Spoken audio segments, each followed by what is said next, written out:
I grew up as a Marine Corps brat. So my stepdad is a Marine. I also have a brother that is currently in the Marine Corps, and my spouse was in the Army. He's a veteran now. It's a wonderful feeling to just be able to support the people that are in the military and have a place for them to come where they feel welcome, because it's hard to feel at home when you're always moving around. I am a 26-year Army spouse.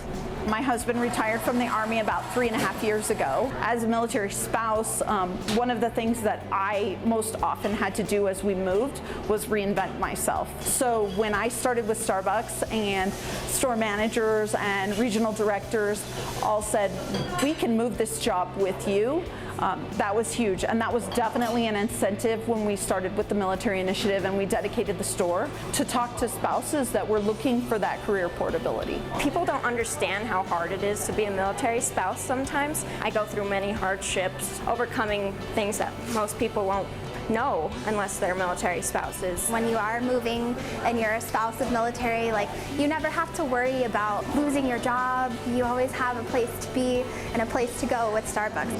Cheers.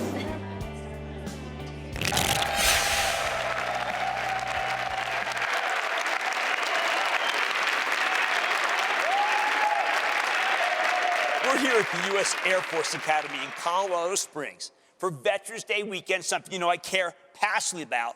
I think it's important to point out that companies that hire lots of veterans tend to be companies that are well run. More on that later. For now, I want to talk about Starbucks, which you know has done more to support vets than nearly any other company I follow. Last year, the coffee shop chain committed to hiring 25,000 veterans by 2025, and they recently hit that goal 6 years ahead of schedule. Now, Starbucks has given up that kind of long-term forecast. They're simply planning to hire 5,000 vets per year. And they're not doing this out of charity. That's what's really important. Listen to me. They're doing it because former service members tend to be phenomenal hires. Do not take it from me. Let's hear from Kevin Johnson, the president and CEO of Starbucks, to learn what his company's doing for vets, and also let's find out what's going on in Starbucks itself. Mr. Johnson, welcome back to Mad Money. Good to see you, Kevin. Have a seat. Real guy. Now, I have to tell you, some of those people are your own people that are cheering, Kevin. Well, Jim, we've got some Starbucks partners who proudly wear the green apron. These are veterans and military spouses, and they're wearing the patriotic apron, Starbucks. Congratulations to them, and thank you for your service. Your company does not talk. You walk about hiring veterans. Too many people sit right there, and they tell me, yeah, we got a commitment. You do more than that. You make it so that these people are the most, I say, that this is the real path for greatness, put food on the table, but also move up in the organization. Talk about the 25,000 vet and military spouse, what you did and what you're doing now. Well, this idea to hire veterans and military spouses came from Starbucks partners who were veterans and military spouses in 2013. In Starbucks, they formed a group called the Armed Forces Network. They got together and they noticed there were a lot of veterans who had served multiple tours of duty, who were returning to the United States and returning to civilian life. And they said, we can do something to create jobs and opportunity for these veterans. Now, in 2013, we had Secretary of Defense Bob Gates on our board. And so in classic Howard Schultz style, with encouragement from Bob, he embraced this idea, and we set a goal for ourselves to hire 25,000 veterans and military spouses. We now are above 26,000, and we're at a run rate of more than 5,000 a year. And Jim, they make us a better company. And that you have 62 military family stores. Tell us about that. Well, our Armed Forces network of Starbucks partners also suggested, let's build some special Starbucks stores near military bases where service personnel are stationed and their families, because this gives them a place to create community with one another, but also communities that they're a part of. And so we now are at 62 of these military family stores. We bring veteran services organizations in on occasion in these stores to help connect veterans with the services that are available to them. And we're now on a path to probably build over, we'll have over 130 of these stores in the next 2 or 3 years. Now, Kevin, you look at numbers every day. Yes, let's cheer for that. My bad. Wrong moment. How do those stores do versus the company average? Well, those stores perform, if not at the company average, I think most of them perform above company That's what we average. want. Those are the classic definition of the third place experience where we bring communities together. You also are talking about adopting a unit. You're doing 80 hours of military service pay. These are all things that are so far ahead of every other company. I want you to tell them, and then we're going to shame all the other CEOs for not doing it, okay? All right, Jim. Tell us about the adopt a unit, which I think is fantastic. Well, this is where, we have units deployed overseas, and one of the things we want to do is make sure they have good coffee. And so we have contributed, I don't know, millions and millions of free coffee to our service personnel who are on deployment. And we adopt them, and we keep them in good supply of coffee. On our show, we care passionately about mental health. We actually celebrated, because we don't mind being out talking about it, May, Mental Health Month. You're the only company I ever heard is willing to actually address this issue. I'm not kidding. Front and center, mental health commitment for veterans.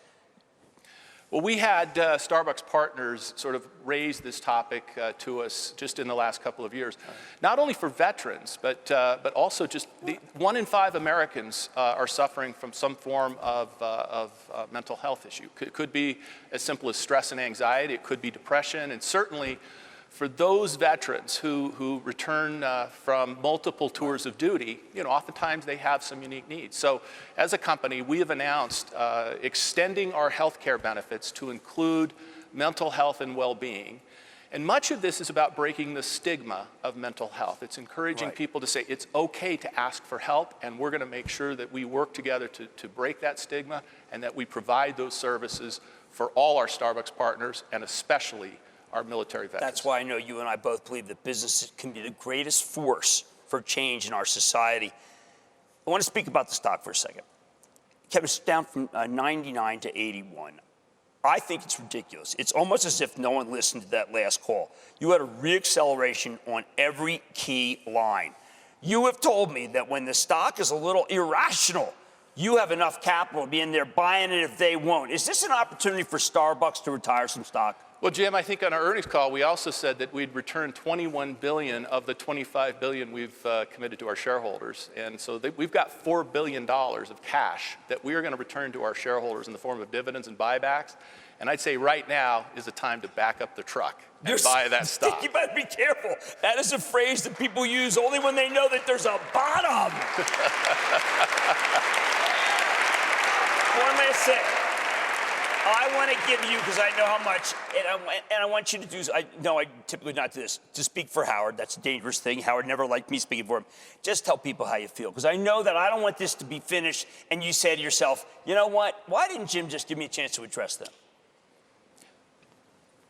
Well, first of all, it's an honor to be here at the Air Force Academy, and to be able to spend time and have lunch with these cadets and be a part of the experience that's created here.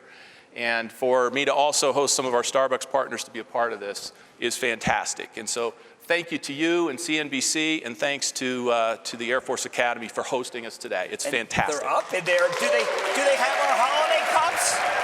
Here they are. When do we see our holiday cups? Jim, we set our stores Wednesday night. Holiday cups hit yesterday, and I got to say, day one was pretty good. Really? Oh, yeah. And roastery? We've got a roastery on the horizon. We're going to open the largest Starbucks in the world next week in Chicago. You going? In a stunningly designed Starbucks store in an iconic building on Michigan Avenue. All right. And I will be there. All right. I hope to get a little TV from that. And I want to thank you for everything you do. And I do, again, CEOs out there, he just laid it out for you. Just go do it. Kevin Johnson, CEO of Starbucks. Stick with Cramer.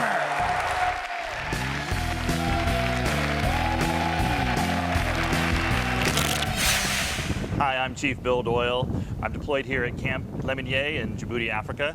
I'd like to give a shout out to my wife and 3 kids, Jill, Grant, Grace, and Gabby. They're all back in Colorado Springs. I'd also like to give a shout out to all the veterans that are watching, and thank you for your service.